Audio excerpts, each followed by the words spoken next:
എൻ്റെ ഈ വീഡിയോ നിങ്ങൾ നിർബന്ധമായിട്ട് കാണാൻ ശ്രമിക്കണം. അത്രമാത്രം ഇമ്പോർട്ടൻ്റ് ആണ്. പറ്റുവാണെങ്കിൽ നിങ്ങളുടെ ഫ്രണ്ട്സിന് നിങ്ങൾ ഷെയർ ചെയ്യണം. അതിനു മുമ്പ് നമുക്ക് ഈ വീഡിയോ ഒന്ന് കാണാം. നമുക്ക് ആവശ്യമില്ല, നമുക്ക് ബീഫ് മാത്രം മതി. 3 നേരം ബീഫ് മാത്രം അമ്മയോട് പറയാൻ 3-4 നേരം ബീഫ് മാത്രം ജീവിക്കാൻ അമ്മനെ പറ്റും. കേരളത്തിലുള്ള ബോഡി ബിൽഡർമാരും അതുപോലെ തന്നെ ഫിറ്റ്നസ് ട്രെയിനേഴ്സും ഡയറ്റീഷ്യൻസും ഇതൊക്കെ പ്രതികരിക്കണം. നിങ്ങൾ റിയാക്ട് ചെയ്യും. അങ്ങനെ നിങ്ങൾ കുറച്ച് ബോഡി ബിൽഡേഴ്സ്, ഫിറ്റ്നസ് ട്രെയിനേഴ്സ് ഇതിനെ കുറിച്ച് പഠിക്കാൻ ശ്രമിക്കല്ലോ. ശരിയാണ്, നിങ്ങളോട് കാപ്സിനെ കുറിച്ച് പറഞ്ഞിട്ട് ആവശ്യമില്ല. ഏറ്റവും കൂടുതൽ കാപ്സ് എടുക്കുന്ന ടീംസ് നിങ്ങളാണ്. പക്ഷേ എനിക്ക് ഇപ്പോഴും ഡൗട്ട്, ഈ ഓഫ് സീസണിൽ എടുക്കുന്ന കാപ്സ് എന്താ നിങ്ങൾ കോമ്പറ്റീഷൻ എടുക്കുന്ന സമയത്ത് എടുക്കാതെ? ആ സമയത്ത് നിങ്ങൾ ബോഡി വെയിറ്റ് × 2, ബോഡി വെയിറ്റ് × 1, അവസാനത്തെ 2 വീക്സ് ആകുമ്പോൾ ഇഷ്ടമുള്ള ആൾക്കാർ 0 കാപ്സ് പോകുന്നുണ്ട്. അപ്പോൾ നിങ്ങൾക്ക് അറിയാം കാപ്സ് ഒത്തിരി എടുത്താൽ നിങ്ങൾ സക്സസ് ആവില്ല അല്ലേ? ഈ കാര്യം നിങ്ങൾ പാരൻസിനോട് പറഞ്ഞു കൊടുക്കുക.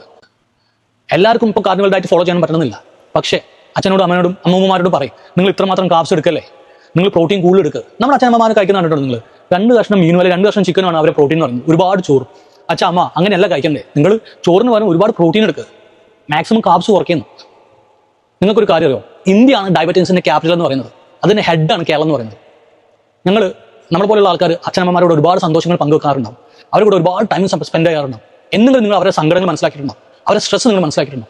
നിങ്ങൾ അവരുടെ ബുദ്ധിമുട്ട് എന്തെങ്കിലും മനസ്സിലാക്കണമെങ്കിൽ നിങ്ങൾ അവരുടെ റൂം തുറക്കുക, അവരുടെ കബോർഡ് പോയിട്ട് അവരുടെ കബോർഡ് ഓപ്പൺ ചെയ്യുക. അതിൽ ഒരുപാട് മരുന്നുകളുണ്ടാവും. നമ്മുടെ ചുറ്റുമുള്ള 3 വീട്ടിൽ കയറി നിങ്ങൾ നോക്കി കഴിഞ്ഞ് കഴിഞ്ഞാൽ അവിടെ ഡയബറ്റീസ് ഉള്ള ആൾക്കാരുണ്ടാവും, പ്രഷറുള്ള ആൾക്കാരുണ്ടാവും, നമ്മുടെ പെങ്ങന്മാർ PCOD ഉണ്ടാവും, തൈറോയ്ഡ് ഉണ്ടാവും, നമ്മുടെ അമ്മൂമ്മമാർക്ക് കാഴ്ചയ്ക്ക് കുറവുണ്ടാവും, ഒരുപാട് അസുഖങ്ങളുണ്ടാവും. നിങ്ങൾ ഈ വീഡിയോസ് ഒക്കെ ഒന്ന് കണ്ടു നോക്കുക. ഈ മെഡിസിൻസ് എല്ലാം എൻ്റെ ഗ്രാൻഡ് ഫാദർ ഒത്തിരി നാളായിട്ട് എടുക്കുന്നതാണ്.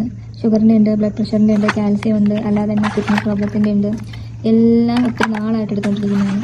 2024 ഡിസംബർ മുതൽ PCODക്ക് ട്രീറ്റ്മെന്റ് എടുക്കുന്നതാണ്. ഡോക്ടർ പ്രിസ്ക്രൈബ് ചെയ്ത മരുന്നാണിത്. ഇത് ഞാൻ മേടിച്ചെടുക്കാൻ തുടങ്ങിയിട്ട് 7-8 വർഷമായിട്ടുള്ളൂ. പക്ഷെ ഇത് പ്രഷറിലെ എന്നിട്ട് ഷുഗറിനുള്ള ഇത് എന്തോ മരുന്ന് വെച്ചാൽ കഴിക്കുക, തിരുമ്പ് പിന്നെ മേടിക്കുക. ഞാനിപ്പം കുറച്ച് മാസമായിട്ട് എടുക്കുന്ന മരുന്നാണ്. പിന്നെ ഇത് തൈറോയിഡിന്റെ മരുന്ന് ഹോമിയോ ആണ്. 2 ഫൈബ്രോയിഡിന്റെ ആണ്. ഇത് എൻ്റെ ഒരു പേഴ്സണൽ മെഡിക്കൽ റിസൾട്ട്സ് ആണ് ഇവിടെ ഞാൻ കാണിക്കുന്നത്. എൻ്റെ പേര് സന്ധ്യ. ഞാൻ 36 ഇയേഴ്സ് ആണ്. ഞാൻ ഒരു 4 വർഷത്തോളമായിട്ട് ഒരു ഡയബറ്റിക് പേഷ്യൻ്റ് ആണ്. ഒരു ഇനീഷ്യൽ സ്റ്റേജ് തൊട്ടിട്ട് ഞാൻ ഇൻസുലിൻ എടുത്തുകൊണ്ടിരിക്കുകയാണ്. ഇപ്പം ഒരു പുവർ കൺട്രോൾ തന്നെയാണ് എൻ്റെത്. ഒരു സ്ട്രിക്റ്റ് ഡയറ്റ് ഒന്നും ഫോളോ ചെയ്യാത്തതുകൊണ്ടും ഞാൻ ഇപ്പം മെഡിക്കേഷനിൽ തന്നെയാണ്. തുടങ്ങിയ സമയം തൊട്ട് ഇൻസുലിൻ എടുക്കാനുള്ള റീസൺ എന്ന് പറയുന്നത്, ഞാൻ കാണിച്ചിരുന്ന ഡോക്ടറിൻ്റെ അടുത്ത് പറഞ്ഞത്, കൃത്യമായിട്ടും നമ്മൾ ഇൻസുലിനും ഡയറ്റും കൺട്രോൾ ചെയ്യുകയാണെങ്കിൽ നമുക്ക് എത്രയും പെട്ടെന്ന് തന്നെ ഇത് കൺട്രോളിൽ കൊണ്ടുവരും. റിവേഴ്സ് ഡയബറ്റിസ് എന്ന് പറയുന്ന ഒരു സംഭവത്തിലേക്ക് കൊണ്ടുവരാനും സാധിക്കുന്നുണ്ടായിരുന്നു. പക്ഷേ എൻ്റെ ഒരു പുവർ കൺട്രോൾ ആയതുകൊണ്ട് എനിക്കിങ്ങനെ ഇപ്പോൾ റീസെൻ്റ്ലി ടെസ്റ്റ് ചെയ്ത റിസൾട്ടാണ് ഞാനിവിടെ കാണിക്കുന്നത്.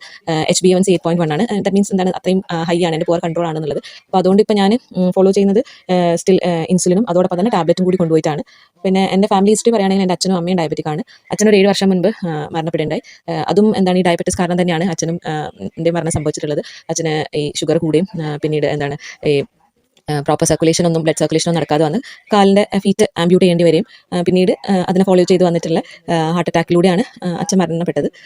അപ്പം പിന്നെ അമ്മയും ഇതേപോലെ തന്നെ ഒരു 12 വർഷത്തോളമായിട്ട് അമ്മയും ഇതേപോലെ ഡയബറ്റിക് ആണ്. അമ്മയും ഇതേപോലെ തന്നെ മെഡിസിൻസ് എടുക്കുകയും മെഡിസിൻസിൽ ഇപ്പം അമ്മയ്ക്കും എന്താ ഇൻസുലിൻ തന്നെയാണ്. ആദ്യം ടാബ്ലറ്റ്സ് ആയിരുന്നു കുറേയൊക്കെ ഉണ്ടായിരുന്നത്. പിന്നീട് അമ്മ വീണ്ടും ഇപ്പോൾ ഇൻസുലിനിലേക്ക് വന്നതാണ്. കാരണം അമ്മയുടെ കണ്ണിലൊക്കെ നമ്മൾ ഷുഗർ വരുന്ന സമയത്ത് ജസ്റ്റ് അത് മാത്രമല്ല, ഒരുപാട് അതിൻ്റെ സൈഡ് എഫക്ട്സ് ആയിട്ട് എല്ലാ ഓർഗൻസിനെയും ഒരു സ്ലോ പോയിസൺ ആയിട്ടാണല്ലോ പറയുന്നത്. അപ്പോൾ ആ ഒരു സ്ലോ പോയിസൺ അമ്മയുടെ കണ്ണിനെ ബാധിക്കുകയും കണ്ണിൽ നീർക്കെട്ടും ഞരമ്പ് പൊട്ടിയും അതൊക്കെ ഷുഗറിൻ്റെ ആഫ്റ്റർ എഫക്റ്റ് ആയിട്ടായിരുന്നു ഡോക്ടേഴ്സ് പറഞ്ഞത്. അപ്പം അതിൻ്റെ ഒരു സ്കാനിംഗ് റിപ്പോർട്ട് കൂടിയാണ് ഇതിനോടൊപ്പം അറ്റാച്ച് ചെയ്തിട്ടുള്ളത്. അമ്മയുടെ ഈ കണ്ണിൽ നീർക്കെട്ട് വരെയും പിന്നീട് ഇഞ്ചക്ഷൻ വെച്ചതിന് ശേഷം അമ്മയ്ക്ക് ഉണ്ടായിട്ടില്ല, ആ കണ്ണിൽ നീർക്കെട്ട് കുറയുകയാണ് ചെയ്തിട്ടുള്ളത്. അപ്പോൾ ഷുഗർ ഒരു കൺട്രോൾ ലെവലിൽ കൊണ്ടുപോയി ഇനിയും അത് സംഭവിക്കുന്നത് തന്നെയായിരുന്നു ഡോക്ടേഴ്സ് പറഞ്ഞത്. ഇതുപോലുള്ള ഒത്തിരി പ്രശ്നങ്ങൾ കൊണ്ട് നമ്മുടെ അച്ഛനമ്മമാർ ബുദ്ധിമുട്ടുന്നുണ്ട്. ഡയറ്റിനെ കുറിച്ചുള്ള അറിവില്ലായ്മയാണ് അവരുടെ പ്രശ്നം എന്ന് പറയുന്നത്. അത് നമ്മളാണ് തിരിച്ചു കൊടുക്കുന്നത്. എന്നെ കൊണ്ട് ചെയ്ത് കൊടുക്കാവുന്നതൊക്കെ ഞാൻ എൻ്റെ ക്ലയൻസിന് ചെയ്ത് കൊടുത്തിട്ടുണ്ട്. ഒരുപാട് ആൾക്കാർ ഡയബറ്റീസ് റിവേഴ്സ് ആയിട്ടുണ്ട്. ആ ഒരു നിലയിൽ ഞാൻ സക്സസ് ആണ്. ഡയബറ്റീസ് കൺട്രോൾ ചെയ്തില്ലെങ്കിൽ one of the organs affected is heart. കണ്ണ് പോകും, ബ്രെയിൻ പോകും, കിഡ്നി ഡയാലിസിസിലേക്ക് പോകും, കാലിലെ രക്തധമനികളൊക്കെ പോകും. പിന്നെ ബാക്കി ഇനിയിപ്പോൾ പോകാനൊന്നുമില്ല. നിങ്ങൾ ഈ വീഡിയോ ഉണ്ട് നമ്മുടെ അച്ഛനമ്മമാർ അത്രമാത്രം ബുദ്ധിമുട്ടാക്കുന്നത്, രോഗികളാക്കുന്നതിന് മെയിൻ റീസൺ എന്ന് പറയുന്നത് നമ്മൾ എക്സസൈസ് എടുക്കുന്ന കാപ്സാണ്. റജി എന്ന വ്യക്തി ഒരു ട്രെയിനർ എന്ന നിലയിലും ന്യൂട്രീഷൻ എന്ന നിലയിലും വെറുതെ ജീവിച്ച് മരിച്ചു പോകാൻ ആഗ്രഹിക്കുന്നില്ല. എനിക്കെൻ്റെ സമൂഹത്തിനോട് ഒരു കടപ്പാടുണ്ട്, പ്രതിബദ്ധതയുണ്ട്. അല്ലാതെ വെറുതെ ട്രെൻഡ് എടുക്കാൻ പഠിപ്പിക്കലല്ല.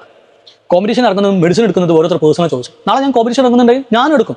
പക്ഷെ അതെൻ്റെ സമൂഹത്തിനോട് വിളിച്ചു പറഞ്ഞ് തെറ്റായി ധരിപ്പിക്കലല്ല. എൻ്റെ ശബ്ദം എന്ന് പറയുന്നതും എന്നെ പോലെയുള്ള ആൾക്കാരുടെ ശബ്ദം എന്ന് പറയുന്നതും ഞങ്ങളുടെ ശബ്ദമല്ല, നിങ്ങൾക്ക് വേണ്ടിയിട്ടുള്ള ശബ്ദമാണ്, നാളത്തെ തലമുറയ്ക്ക് വേണ്ടിയിട്ടുള്ള ശബ്ദമാണ്.